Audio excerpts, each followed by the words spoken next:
Hello everyone, तो कैसे हैं आप लोग। आशा करते हैं कि सभी लोग मस्त होंगे। तो दोस्तों, आज हम डिस्कस करने वाले हैं बीएससी फर्स्ट ईयर का मैकेनिक्स, जिसमें हम न्यूटोनियन मैकेनिक्स के बारे में डिस्कस करने वाले हैं। ये हमारा चौथा वीडियो है इस टॉपिक से रिलेटेड। इसके पहले भी हमने 3 वीडियोज़ अपलोड कर दिए हैं, जिनका लिंक हमारे डिस्क्रिप्शन बॉक्स में दिया हुआ है। यदि आपने उन वीडियोज़ को नहीं देखा है तो एक बार जाएँ, उन वीडियोज़ को ज़रूर देखें। आप जो भी वीडियोज़ हैं वो वीडियो पूरे ही सीक्वेंस वाइज हैं और मैं एक एक टॉपिक वाइज आपके लिए लेक्चर प्रोवाइड कर रहा हूँ। तो दोस्तों, आज हम डिस्कस करेंगे बैंकिंग ऑफ रोड्स या रेलवे ट्रैक के बारे में। हम डिस्कस करेंगे कि बैंकिंग ऑफ रोड या रेलवे ट्रैक क्या होता है एट द कर्व और क्यों होता है, ये चीज़ मैं बताऊंगा आपको। जैसा कि आप सभी जानते हैं, आप हाईवे से ट्रैवल किए होंगे या फिर अगर मान लो सिंपल रोड से यदि तुम जा रहे हो, सिंपल रोड है तो उस पर अगर आप ऐसे ट्रैवल कर रहे हैं तो इस कंडीशन में आपको दिखाई देगा कि यहाँ पर जो रोड है वो नॉर्मली है, लेबल रोड है, लेबल रोड होगा। क्यों? क्योंकि जो नॉर्मल रोड होता है, नॉर्मल रोड पर इंसान बहुत ज़्यादा तेज़ स्पीड से नहीं चलता, ठीक है, नॉर्मल स्पीड से ही चलता है। तो इसलिए यहाँ पर तो मुड़ना आसान होता है। लेकिन अगर हम बात करें हाईवे पे, तो हाईवे पे पर्सन का स्पीड जो होता है काफ़ी ज़्यादा तेज़ होता है, ठीक है, क्योंकि नॉर्मली कह सकते हो हाईवे पे लोग जो है काफ़ी तेज़ स्पीड से चलते हैं। और यदि मान लो कहीं सडन एक मोड़ आ जाए, रास्ते में कोई पर्सन जा रहा है, वहाँ पर एक मोड़ आ जाए और स्पीड बहुत ज़्यादा है, तो उस व्हीकल को कंट्रोल कर पाना बहुत ही ज़्यादा डिफ़िकल्ट होगा, ठीक है। सेम कंडीशन हमारे रेलवे का होगा। अगर रेलवे भी सपोज करिए कि वो है कहीं पे कर्व है, जब कर्व होगा रेलवे तो वहाँ पर हल्का सा बैंक होता है। बैंक होने के पीछे रीज़न क्या है? क्योंकि अगर रेलवे बैंक होगा तो वहाँ पर कह सकते हो रेलवे जो हमारा ट्रेन जा रहा है, ट्रेन का मुड़ पाना बड़ा ही आसान होगा। या फिर कह सकते हैं अगर रेल कार जा रहा है, रेल कार भी होता है, तो रेल कार यदि जा रहा है तो उसका मुड़ना आसान होता है, ठीक है। तो आइए हम इसके बारे में डिस्कस करते हैं कि क्यों इसको बैंक किया जाता है। बैंक करने का मतलब क्या है, ये चीज़ समझ लो। जैसे मान लीजिए जहाँ पर भी ये रीजन कर्व होगा, ठीक है, कर्व मतलब जैसे मुड़ा हुआ है, जहाँ पर भी मोड़ आएगा तो आपने देखा होगा, अगर हाईवे वगैरह दिया है तो हाईवे पे आपने देखा होगा कि जो अंदर वाला ये जो हिस्सा है, अंदर वाला हिस्सा, ये हिस्सा थोड़ा दबा हुआ रहता है, ठीक है। जहाँ पर भी कर्व होगा वहाँ पे अंदर वाला हिस्सा हल्का सा डाउन रहेगा और जो बाहर वाला जो हिस्सा होगा वो थोड़ा ऊपर उठा हुआ रहता है, कुछ इस वे में रहता है। यानी कि कह सकते हैं जो हमारा ट्रैक होगा या जो हमारा रास्ता होगा वो कुछ इस वे में होगा। जो अंदर वाला जो पोर्शन है, जहाँ पे भी कर्व है, इसमें जो अंदर वाला पोर्शन है दबा हुआ रहेगा और जो बाहर वाला पोर्शन है वो बाहर की तरफ निकला हुआ रहेगा, थोड़ा ऊंचा रहता है, ठीक है। इसके पीछे देखो क्या वजह है, इस चीज़ को हम समझाने की कोशिश करेंगे आपको। यहाँ पे सपोज कर लो कि कोई रेल कार है, ठीक है ना, कोई रेल कार है जो इस रेलवे ट्रैक से मूव कर रही है, ठीक है, इस रेलवे ट्रैक से ऐसे मूव कर रही है रेल कार। तो उसको लेके कोई रेल कार है ऐसे मूव कर रही है। इस कंडीशन में हम देखेंगे कि एक तो इस पर नॉर्मल फोर्स लगेगा, अगर ये बैंक्ड है हल्का सा, तो एक इस पर क्या लगेगा, नॉर्मल फोर्स या नॉर्मल रिएक्शन। इसको किसी बुक में एन से रिप्रेजेंट किया गया है और किसी बुक में आर से रिप्रेजेंट किया गया है। तो यहाँ पर आर से हमने रिप्रेजेंट किया तो आप कंफ्यूज बिल्कुल भी नहीं होंगे। इसको एन से भी हम रिप्रेजेंट कर सकते हैं, ठीक है। तो यहाँ पर जो क्या है, हमने देखा कि आर क्या है, नॉर्मल रिएक्शन, जो कि हल्का सा कर्व वे में लगेगा। कहोगे सर ऐसा क्यों? क्योंकि जो ट्रैक है, ट्रैक हल्का सा कर्व है। जब ट्रैक हल्का सा कर्व होगा तो कह सकते हो इस पर जो नॉर्मल रिएक्शन लगेगा इसके परपेंडिकुलर होगा, और जब परपेंडिकुलर होगा तो कह सकते हो कि एग्जैक्टली इसके ऊपर नहीं होगा, थोड़ा सा डिफरेंट वे में होगा। ओके, अब देखते हैं, यदि सपोज कर लो कि नॉर्मल रिएक्शन का वर्टिकल इस कंपोनेंट के रेस्पेक्ट में देखें, यदि इसका एंगल थीटा है तो इस कंडीशन में इसके 2 कंपोनेंट हमें निकालने पड़ेंगे। एक हो जाएगा आर कॉस थीटा, एक क्या हो जाएगा आर कॉस थीटा, और दूसरा हो जाएगा आर साइन थीटा, ठीक है। यहाँ पे क्या हो जाएगा आर साइन थीटा। हमने देखा कि 2 इसके कंपोनेंट निकल गए, एक निकला आर कॉस थीटा, दूसरा निकल गया आर साइन थीटा। यहाँ पे नीचे की तरफ इसका वेट होगा, वेट का वैल्यू कितना है mg, नीचे की तरफ जो वेट है इसका, इसको हमने क्या कर दिया mg वेट है। तो आप देखोगे कि जो आर कॉस थीटा है, आर कॉस थीटा mg को बैलेंस कर देगा, ठीक है। आर कॉस थीटा mg को क्या करेगा, बैलेंस कर देगा। तो here R cos theta is equal to हम लिख सकते हैं mg। ओके, अब देखना, हम देख रहे हैं कि जो आर, इसको मान लिया हमने पहला इक्वेशन, जो आर साइन थीटा है, आर साइन थीटा इस सर्कुलर ट्रैक के कह सकते सेंटर के टुवर्ड्स लग रहा है, और यहाँ पर जो r sin थीटा होगा, r sin थीटा यहाँ पे सेंट्रीपिटल फोर्स लगाएगा जिसके कारण बॉडी सर्कुलर ट्रैक में मूव करेगी। तो यहाँ पे कह सकते हैं कि r sin theta is equal to हो जाएगा सेंट्रीपिटल फोर्स यानी कि mv स्क्वायर बाई r। यहाँ पे स्मॉल r से हम रेडियस को रिप्रेजेंट कर रहे हैं, ठीक है। तो mv स्क्वायर बाई r हो गया। सिंपली क्या करते हैं, पहले इक्वेशन को दूसरे इक्वेशन से डिवाइड कर लेते, सॉरी दूसरे इक्वेशन से पहले इक्वेशन को डिवाइड कर लेते हैं। देखिए हमें क्या मिल जाएगा, लिखोगे equation second divided by equation first, we get, ठीक है।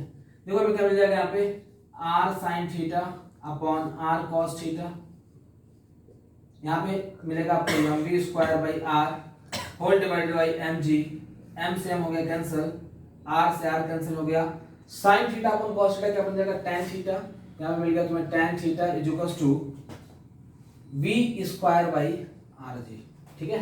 tan theta is equal to क्या मिल गया, v स्क्वायर बाई rg, यहाँ से v square is equal to मिल जाएगा rg tan थीटा, और यदि आप v का वैल्यू निकालेंगे तो it will be equal to rg tan theta, ठीक है। तो मैं आपको बता दूं कि यहाँ पर v जो है, v को मैक्सिमम स्पीड है, जिस स्पीड से कार यदि इस रोड से जाएगी, या कह सकते रोड नहीं सॉरी इस रेलवे ट्रैक से जाएगी तो कह सकते मुड़ जाएगी, अगर इससे ज्यादा इसका स्पीड होगा तो मुड़ना पॉसिबल नहीं होगा।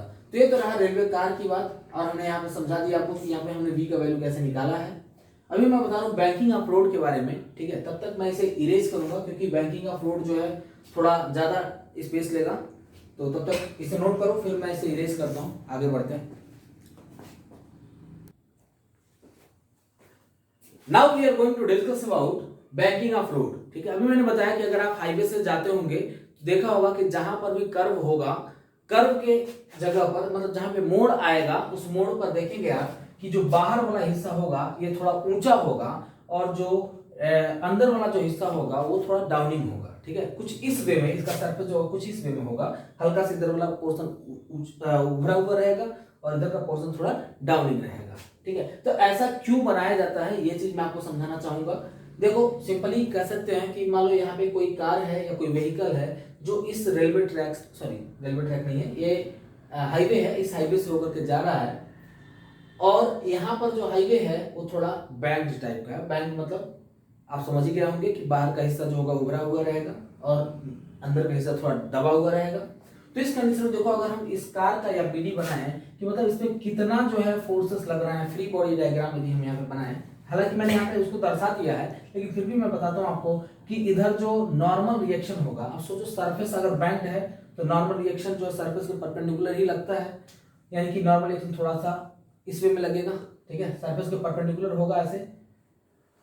यदि इसका वर्टिकल कंपोनेंट हम देखेंगे, वर्टिकल कंपोनेंट नहीं कह तो mg के अपोजिट में अगर हम एक लाइन ड्रॉ कर दें, mg क्या है, वेट है, वेट इसका जो होगा डाउन डायरेक्शन में लगेगा, वेट mg लग रहा है नीचे की तरफ, जिसके जस्ट अपोजिट वाले कंपोनेंट के रिस्पेक्ट में यदि एंगल बनाते हैं तो एंगल थीटा होगा, और इस थीटा का दो कंपोनेंट निकाल दो, एक हो जाएगा r cos थीटा और दूसरा हो जाएगा r sin थीटा। जो इसका हॉरिजॉन्टल कंपोनेंट होगा वो होगा r cos थीटा और वर्टिकल कंपोनेंट क्या हो गया r sin थीटा। वैसे हम देख रहे हैं कि यदि हम फ्रिक्शन फोर्स की बात करें तो फ्रिक्शन फोर्स भी यहाँ पर लगेगा, क्योंकि ये रोड है तो रोड पे हम जानते हैं फ्रिक्शन फोर्स भी लगेगा, यानी कुछ इस डायरेक्शन में इसका फ्रिक्शन फोर्स लगेगा, ठीक है।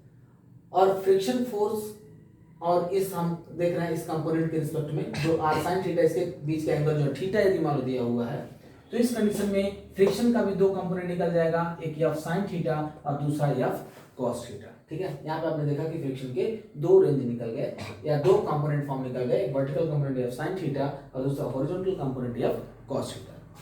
अब सोचने वाली बात यह है कि जो r cos थीटा है, r cos theta mg plus f sin theta को बैलेंस करेगा, ठीक है।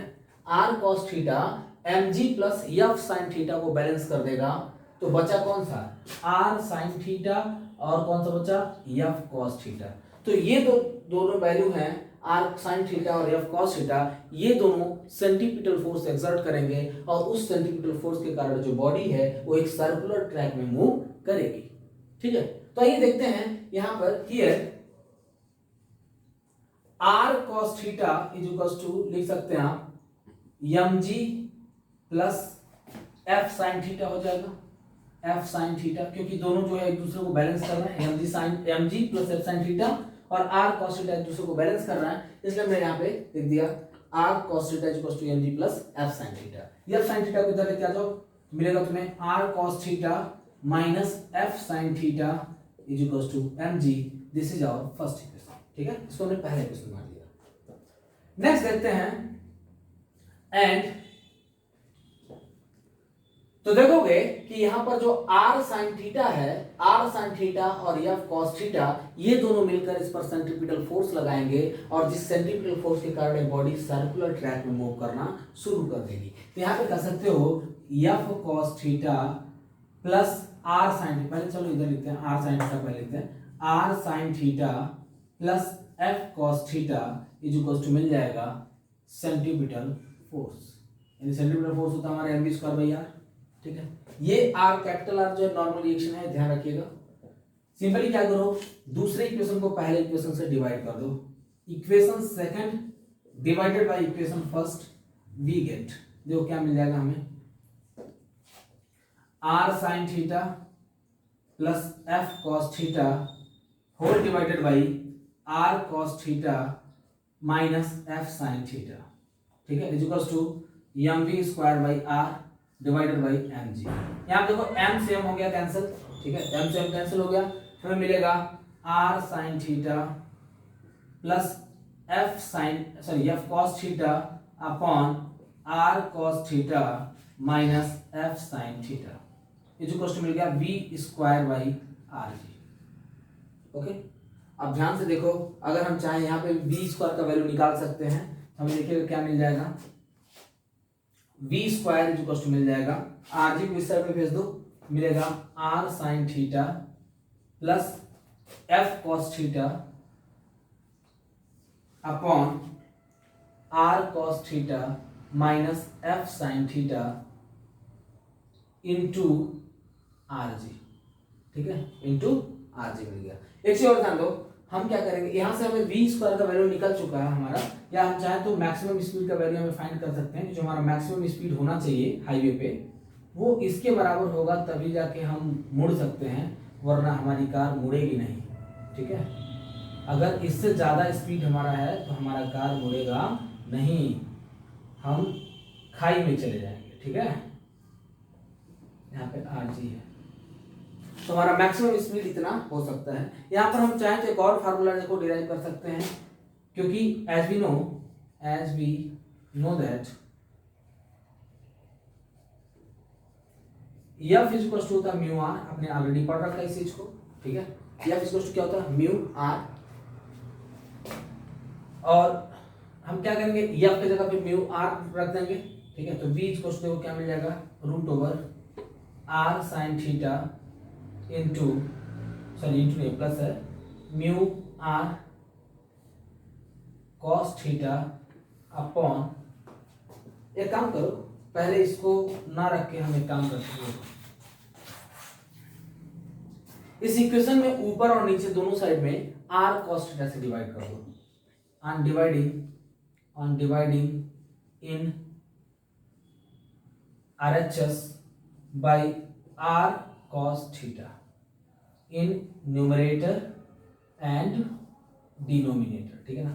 न्यूमरेटर और डिनोमिनेटर दोनों में r cos थीटा से डिवाइड कर दो, तो आपको मिलेगा b is equal to root over, यहाँ पे देखिएगा r sine theta upon r cos theta plus f cos theta upon r cos theta whole divided by, यहाँ मिल जाएगा r cos theta upon r cos theta minus f sine theta upon r cos theta, ठीक है, और into r g है तो into r जी हो गया। ओके, यहाँ पर देखोगे r cos थीटा से कैंसिल हो गया वन बार में, यहाँ पर r से r कैंसिल हो गया, यहाँ पर cos थीटा से cos थीटा कैंसिल हो गया, ठीक है।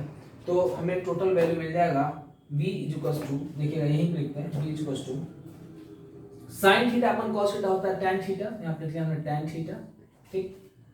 अच्छा देखो यहाँ पे स्मॉल f जो लिखा हुआ है, स्मॉल f का वैल्यू अभी जस्ट हमें बताया म्यू r होता है, ठीक है। हमने प्रीवियस वीडियो में इसके बारे में डिस्कशन किया था कि f का वैल्यू कितना होता है, म्यू r। तो यहाँ पे हो जाएगा plus mu r upon r, already यहाँ पे दे रखा है, होल डिवाइडेड बाई यहाँ पे क्या बचेगा 1 माइनस म्यू आर, इसके जगह पर रख लेते हैं upon r into tan theta into r g है, तो यहाँ पे आर जी लिख लिया, अब पूरे का स्क्वायर रूट। ठीक, देखो यहाँ पर देख रहे हैं आर से आर कट गया, इधर भी आर से आर कट गया, हमें v का जो वैल्यू मिल जाएगा v इक्वल्स टू मिलेगा root over tan theta plus mu upon 1 minus mu tan theta into r g. तो वेलोसिटी का एक और वैल्यू हमें मिल गया, यहाँ पे एक और फार्मूला हमने क्रिएट कर लिया, एक फार्मूला पहले से हमने निकाला था और यहाँ पे हमारा दूसरा फार्मूला निकल गया। तो आपने देखा, अच्छा इस म्यू का वैल्यू क्या है, इस म्यू को हम बोलते हैं कोफिशिएंट ऑफ फ्रिक्शन, ठीक है ना, कोफिशिएंट ऑफ फ्रिक्शन। तो मैं हट जा रहा हूँ, इसका स्क्रीनशॉट ले लो या तो फिर आप इसे नोट कर लें वीडियो को पॉज करके, तो यकीनन आपको ये टॉपिक बड़ा ही अच्छे से समझ में आया होगा कि बैंकिंग ऑफ रोड क्यों होता है, और यहाँ पे हम अगर हाईवे पे चल रहे हैं तो हमारा मैक्सिमम स्पीड कितना होना चाहिए ताकि हम आसानी से मुड़ सकें। अगर इससे ज़्यादा हमारा स्पीड होगा तो हम कह सकते हो मुड़ नहीं सकते, ठीक है ना, टर्न नहीं कर सकते हैं। तो तब तक इसे नोट करो, फिर मैं वीडियो पॉज करके इसे मिटाता हूँ, फिर आगे बढ़ते हैं।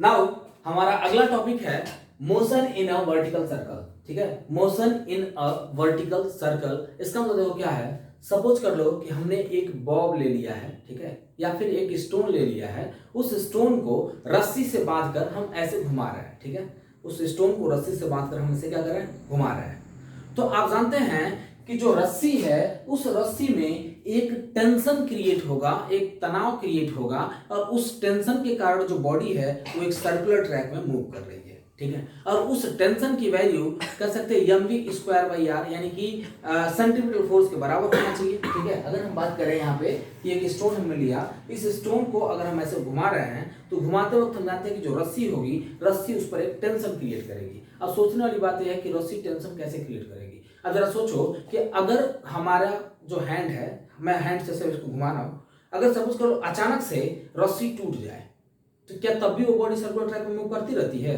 नहीं। अगर रस्सी टूट जाती है तो उस बॉडी का जो डायरेक्शन है वो सर्कुलर नहीं रह जाता, वो एक पार्टिकुलर डायरेक्शन चली जाती है। तो लगभग क्लियर होगा आपको कि जो टेंशन है यहाँ कुछ ना कुछ तो इसका रिलेशन है सेंट्रीपिटल फोर्स के साथ, ठीक है। उसी रिलेशनशिप को हमें यहाँ फाइंड करना है कि सेंट्रीपिटल फोर्स के साथ इसका क्या रिलेशनशिप है। आइए देखते हैं।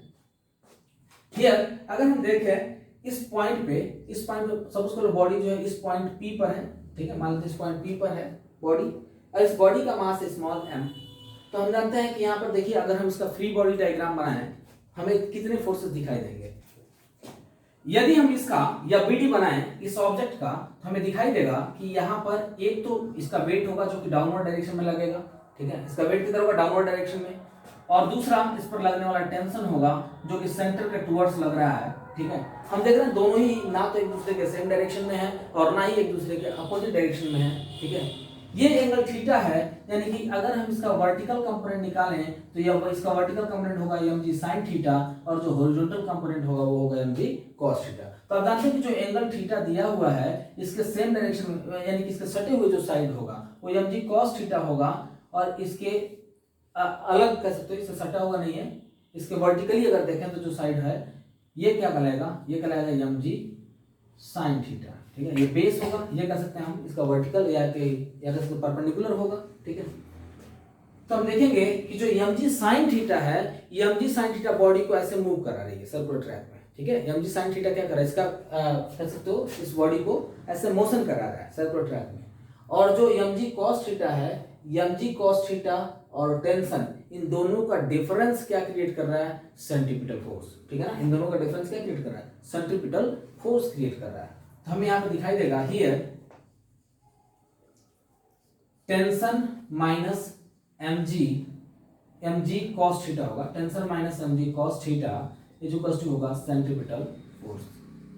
सोच रहे होगे कि सर ऐसे कैसे हुआ, क्योंकि सेंट्रीपिटल फोर्स जो क्रिएट हो रहा है सेंटर के टुवर्ड्स है और सेंटर का टुवर्ड्स यानी का सेंटर टुवर्ड्स टेंशन लग रहा है, ठीक है। तो टेंशन की वैल्यू इस mg cos थीटा से ज्यादा होगी, तभी जाके बॉडी सर्कुलर ट्रैक में मूव कर रही है, यानी कि tension minus mg cos theta equal to क्या हो जाएगा mv स्क्वायर बाई r। तो यहां से हमें मिल जाएगा tension is equal to mv square by r plus mg cos theta, ठीक है। इन दोनों देखो m हमें कॉमन मिल जाएगा, तो टेंशन बराबर मिल गया m in bracket v square by r plus g cos theta, ठीक है। ये हमें वैल्यू मिला टेंशन का। अब यहाँ पे देखो कुछ केसेस क्रिएट हो जाएंगे, केसेस क्या होंगे ये चीज हम समझाते हैं आपको। यहाँ पे केस 1 देखिए, अगर थीटा की वैल्यू 0 हो तो क्या होगा, दूसरा थीटा की वैल्यू 180 हो तो क्या होगा, दोनों ही कंडीशन समझाते हैं आपको। If theta is equal to 0, if theta is equal to 0, अगर अच्छा देखो थीटा की वैल्यू 0 कब होगी, हम देख रहे हैं कि जो बॉडी है, बॉडी सब उसको लेकर सर्कुलर ट्रैक में मूव कर रही है, और बॉडी सर्कुलर ट्रैक में मूव करते हुए यहाँ पर आ जाएगी, ठीक है, यहाँ पर आ जाए, यानी कि इसका वेट जो डायरेक्टली किधर की तरफ है, नीचे की तरफ है, ठीक है। सेम इस वे में आ जाता है। हम देख रहे हैं कि इसका जो रेडियल है, यानी कि इसका जो रेडियस से कह सकते हो, रेडियल कंपोनेंट और mg के बीच का एंगल यहाँ पे 0 हो जाएगा, ठीक है ना। रेडियल कंपोनेंट और mg के बीच का एंगल यहाँ पे कितना हो जाएगा, 0। और अगर यही बॉडी यहाँ से मूव करते हुए यहाँ पे पहुंच जाए तो देखोगे कि यहाँ पे इसके रेडियल कंपोनेंट और mg के बीच का एंगल कितना हो जाएगा, 180, क्योंकि इसका रेडियल कंपोनेंट इस डायरेक्शन में ओरिएंटेड होगा और इसका mg किधर होगा, नीचे की तरफ, ठीक है। तो ये रहा हमारा रेडियल कंपोनेंट जो कि ऊपर की तरफ है और mg की तरफ नीचे की तरफ, तो कह सकते हैं यहाँ पर एंगल कितना होगा, 0 होगा। अगर हम इस पॉइंट पर देखें, यहाँ पे एक बॉडी है, इस पॉइंट पर दोनों के बीच का एंगल 0, और इस पॉइंट पर सॉरी यहाँ पे 180 और यहाँ पर दोनों के बीच का एंगल कितना हो जाएगा, 0 हो जाएगा। सपोज करिए कि बॉडी इधर की तरफ मूव कर रही है, इसको हम देख रहे हैं mg है, और बॉडी इधर मूव कर रही है, और यहाँ पे बॉडी इधर की तरफ मूव कर रही है, ठीक है। अच्छा यहाँ पर बताओ जरा टेंशन किधर है, टेंशन जो है अंदर की तरफ है, और यहाँ पर भी टेंशन अंदर की तरफ है। दोनों में दो चीजें दिखाई दे रही है। जब एंगल 0 है, अच्छा एंगल जो है टेंसर और mg के बीच में नहीं है, एंगल रेडियल कंपोनेंट और mg के बीच का है, इसलिए यहाँ पर एंगल 0 होगा, क्योंकि रेडियल कंपोनेंट इसी डायरेक्शन में है और mg भी इसी डायरेक्शन में है, इसके बीच का एंगल 0 होगा इस पॉइंट पर। अगर हम देखें पॉइंट ए पर, अगर हम देखते हैं तो यहाँ पर जो वेलोसिटी है इसको हमने va कह दिया, ठीक है, और पॉइंट बी पर जो वेलोसिटी है इसको हमने vb कह दिया, ठीक। तो यहाँ पे अगर हम देखें तो कह सकते हो कि mg इधर डाउनवर्ड डायरेक्शन लग रहा है, यहाँ पे भी डाउनवर्ड डायरेक्शन में, यानी कि हियर एट पॉइंट ओ, नहीं एट पॉइंट ओ नहीं है, इधर का तो if theta is equal to 0, अगर थीटा की वैल्यू 0 है तो उस कंडीशन में हमारा जो बॉडी है इसका वेट डाउनवर्ड, सीधे डाउनवर्ड है, और टेंशन जो ऊपर की तरफ है, तो दोनों एक दूसरे के जस्ट अपोजिट होंगे। और जब दोनों जस्ट अपोजिट होंगे तो यहाँ पे कह सकते हैं T is equal to, T will be just equal to, या ऐसे लिखते हैं T minus mg is equal to mv square by r हो जाएगा, ठीक है, mv स्क्वायर बाई r। और यहाँ पे टेंशन बराबर मिल जाएगा mv square by r plus mg, दोनों में से m को कॉमन ले लिया, मिला v square by r plus g, ठीक है। या अगर चाहते तो इसी फार्मूले में हम लोग इसको लिख सकते थे, अगर थीटा की वैल्यू मान लो 0 होती तो cos 0 का वैल्यू 1 हो गया, means m in bracket v square by r plus g, ठीक है ना, क्योंकि इसका वैल्यू cos 0 का वैल्यू कितना हो गया, 1 हो गया। यहाँ पे देखो वेलोसिटी v था तो हमने v लिखा है, यहाँ पे बॉडी का वेलोसिटी v है तो हमने क्या लिख दिया v, और यदि यहाँ पर देखें तो यहाँ पे बॉडी का वेलोसिटी कितना है, va है, हमने चाहो तो यहाँ पे लिख दिया va हम लिख लेते हैं, ठीक है। तो इस पॉइंट में देख रहे हैं, पॉइंट ए पर जो टेंशन होगा m in bracket va square by r plus g हो गया। अगर हम एट पॉइंट बी पर देखें, एट पॉइंट बी पर यहाँ पर थीटा इज इक्वल टू कितना है, थीटा इज इक्वल टू है 180, क्योंकि हम देख रहे हैं कि रेडियल कंपोनेंट और mg के बीच का एंगल 180 होगा, क्योंकि रेडियल कंपोनेंट ऊपर की तरफ है और mg नीचे की तरफ है। तो यहाँ पे कह सकते हैं cos 180 का वैल्यू -1 होता है, means tension is equal to मिल जाएगा m in bracket v square by r, यहाँ पे देखिए माइनस हो जाएगा, ठीक है ना, माइनस g हो जाएगा, ठीक है, क्योंकि हम जानते हैं अगर cos 180 का वैल्यू रखेंगे तो -1 होगा, इसलिए हो गया mv square by m in bracket v square minus g, और यहाँ पे है r अपॉन r है। एक और बात बताऊं आपको कि एक होता है क्रिटिकल स्टेट आता है। क्रिटिकल स्टेट क्या है, देखिए जैसे जैसे ये बॉडी ऊपर की तरफ जा रही है वैसे वैसे टेंशन का वैल्यू कम होता जाएगा और mg का वैल्यू बढ़ता जाएगा। ठीक है, हम देखेंगे कि यहाँ पर देखिए टेंशन और mg दोनों एक दूसरे के जस्ट अपोजिट हैं और जैसे जैसे बॉडी ऊपर की तरफ जा रही है वैसे वैसे mg और टेंशन एक दूसरे के सेम डायरेक्शन में आने शुरू हो रहा है और मैक्सिमम पॉइंट कह सकते हो वैल्यू पे जा करके mg और टेंशन दोनों जस्ट सेम डायरेक्शन में हो गए हैं, यानी कि कह सकते हो यहाँ पे टेंशन की वैल्यू कुछ कम हो जाएगी और mg की वैल्यू ज़्यादा हो जाएगी। एक ऐसा भी वेलोसिटी होगा जिस वेलोसिटी पे यहाँ टेंशन की वैल्यू जीरो हो जाए। ठीक है, टेंशन वैल्यू जीरो कब होगी, जब mg मैक्सिमम होगा या कह सकते हो जब mg ही टेंशन क्रिएट करना शुरू कर सेंटीमीटर फोर्स क्रिएट करना शुरू कर दे वहाँ पे टेंशन की वैल्यू जीरो हो जाएगी। तो उस स्टेट को हम बोलते हैं क्रिटिकल स्टेट और क्रिटिकल स्टेट पे जो वेलोसिटी होगी उसको क्रिटिकल वेलोसिटी कहते हैं। क्रिटिकल वेलोसिटी वह वेलोसिटी होती है जहां पर टेंशन का वैल्यू जीरो हो जाए। तो सिंपली कह सकते हो इफ